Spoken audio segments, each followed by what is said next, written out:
নমস্কার বন্ধুরা, ভজরি মান্না কিচেনে তোমাদের সবাইকে স্বাগত। আজকে চলে এলাম একটা চিংড়ি মাছের রেসিপি নিয়ে। আমার আজকের উপস্থাপনা চিংড়ি মাছের মালাইকারি। কিভাবে বানাচ্ছি চলো রান্নাটা শুরু করি। আমরা দেখে নিই কীভাবে তৈরি করছি। দেখো আমার আজকের রেসিপি গলদা চিংড়ি। দেখো বাজার থেকে আজকে অনেক বড় বড় গলদা চিংড়ি পাওয়া গেছে। দেখো এক একটা এরকম বড় বড় চিংড়ি, দেখেছো কত বড় বড় চিংড়ি। নারকেল দিয়ে আমি এটা রান্না করব। আগে এটা ছাড়িয়ে নেব, এরপরে এটা নারকেল দিয়ে রান্না করব। চলো দেখে নিই পরের অংশটা।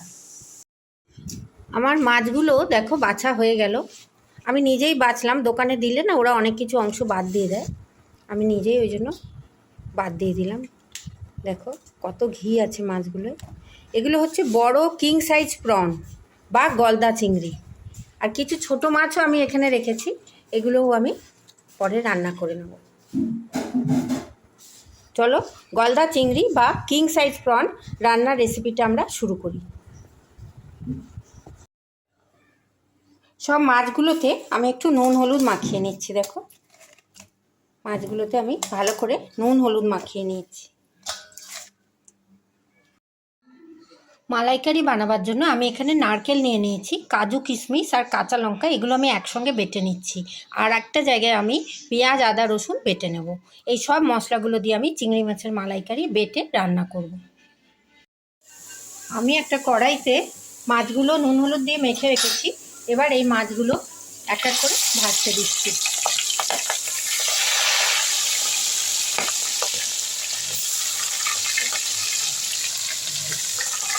মাছগুলো আমি হালকা করে ভাজবো। চিংড়ি মাছের মালাইকারি করার জন্য চিংড়ি মাছগুলোকে আমি নুন হলুদ মাখিয়েই রেখেছিলাম। এই মাছগুলো খুব বড় কিং সাইজ প্রন, এগুলো হালকা করে ভাজবো, খুব একটা ভাজবো না, কিন্তু একটু ভেজে নেব। এভাবে আমি সমস্ত মাছগুলোই এক এক করে ভেজে নিচ্ছি।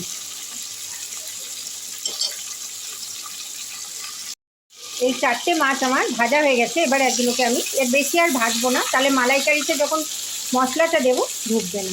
এগুলোকে এবার আমি কড়াই থেকে তুলে নিচ্ছি।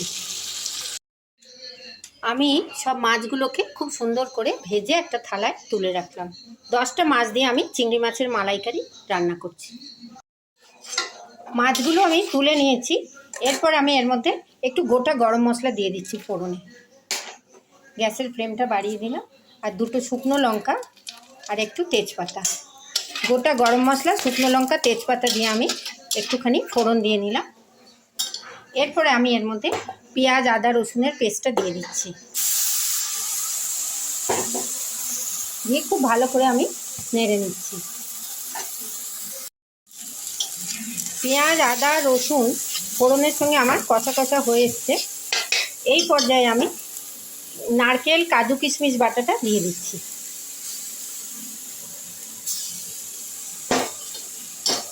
এটা তোমরা পরিমাণ মতো দিও, একটু বেশি করে নারকেল আর কাজু কিশমিশ বাটা দিলে মালাইকারিটা খেতে খুব সুন্দর হয়। আমি 10টা মাছের জন্য এরকম একটা অ্যামাউন্টে রান্নাটা করছি। এটাও আমি খুব ভালো করে এবার কষে নেব। নারকেল বাটা কাজু কিশমিশ বাটাটা আমি খুব ভালো করে এবার কষে নেব। আমার আদা রসুন ভাজার পর নারকেল কাজু কিশমিশের পেস্টটাও কষা হয়ে গেল।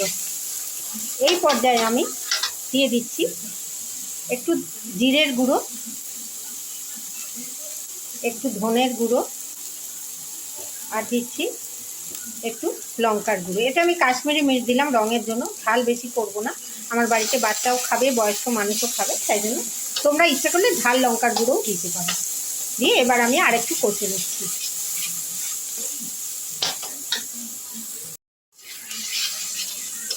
মশলাটা কষা হয়ে গেছে।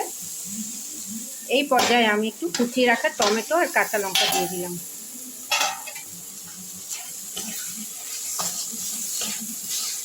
মশলার সঙ্গে এটা আমি ভেজে নিচ্ছি একটু, টমেটো কাঁচা লঙ্কাটা।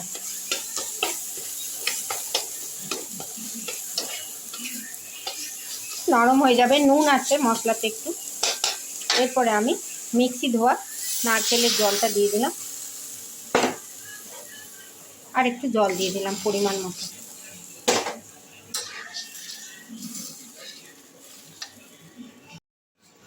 জলটা দিয়ে দেওয়ার পর আমি জলটা মশলার সঙ্গে মিশিয়ে নিলাম। এইবার আমি আগে নুন দিইনি, এবার একটু পরিমাণ মতো নুন দিলাম, বেশি দেবো না, কেন মাছগুলোতে আমি নুন দিয়েই ভেজেছি। একটু হলুদ দিয়ে দিলাম আর একটু চিনি দিয়ে দিলাম পরিমাণ মতো। মালাইকারিটা কিন্তু একটু মিষ্টি মিষ্টি হয়, খেতে ভালো হয়। তাহলে এই সমস্ত দিয়ে এবার আমি মশলার সঙ্গে গ্রেভিটা ফুটতে ছেড়ে দিচ্ছি। আমি 5 মিনিটের জন্য ঢাকা দিয়ে দিলাম। এবার আমি দেখে নিই, ঢাকাটা খুলে দেখে নিচ্ছি, আমার ঝোলটা ফুটে গেছে।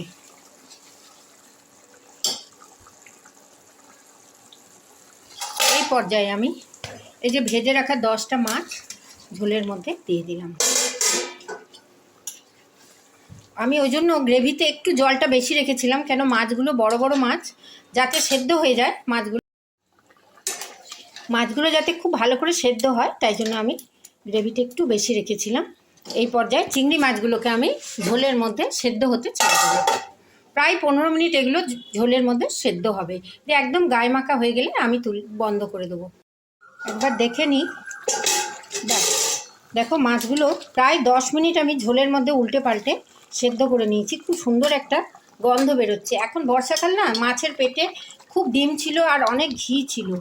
দেখো এই মাছটা আমার প্রায় হয়ে এসছে, আর অল্প সময় আমি দেব। নামানোর আগে আমি এর মধ্যে একটু ঘি দিয়ে দিলাম আর একটু গরম মশলা দিয়ে দিচ্ছি, আর সব আমার দেওয়া আছে। এই দুটো দিয়ে এবার আমি আরেকবার নেড়ে চেড়ে আরেকটু ঢাকা দিয়ে এবার এটাকে আমি ঢেলে নেব। অদ্ভুত সুন্দর একটা গন্ধ বেরিয়েছে। চলো মাছটা আরেকবার ঢেকে দিচ্ছি, একটু পরে এটাকে আমি ঢাকা দিয়ে আরেকটু করে নিচ্ছি। আরও প্রায় 5 মিনিট আমি মাছটাকে করলাম। বাহ, দেখো এবার এত সুন্দর একটা গন্ধ বেরোচ্ছে। নারকেল বাটা, কাজু কিশমিশ বাটা, ঘি, গরম মশলা আর চিংড়ি মাছের নিজস্ব তো একটা গন্ধ আছে। একবার ভাজলে 3-4 বারই গন্ধ পায়। দেখো হয়ে গেছে। এটাকে যখন আমি স্ট্যান্ডিং টাইম 10 মিনিট রেখে দেবো না, তখন এটা আর একটু গায়ে মাখা হয়ে যাবে। এটা কেউ আলু দিলে পারো, কিন্তু আমি আলু দিইনি। বড় মালাইকারি তো, এটা আলু ঠিক দেওয়া হয় না, এটা এমনিই হয়। দেখো এবার আমি এটা একটু ঠান্ডা 10 মিনিট রেস্টিংয়ে রেখে দিয়ে তারপরে আমি ঢেলে নিচ্ছি। তৈরি হয়ে গেল চিংড়ি মাছের মালাইকারি। এটা কিং সাইজ চিংড়ি ছিল। প্রন, নারকেল দিয়ে, কাজু বাদাম, কিশমিশ দিয়ে মালাইকারি করে আমি তোমাদের সঙ্গে শেয়ার করলাম। যদি আমার রান্নাটা তোমাদের ভালো লাগে, লাইক, শেয়ার, কমেন্ট করো, সাবস্ক্রাইব করে বেল আইকন প্রেস করো, যাতে আমার সব রান্না তোমরা সবার আগে দেখতে পাও। কোন বন্ধু কোথা থেকে দেখছো জানাতে ভুলো না। সবাই খুব ভালো থেকো, সুস্থ থেকো। ধন্যবাদ।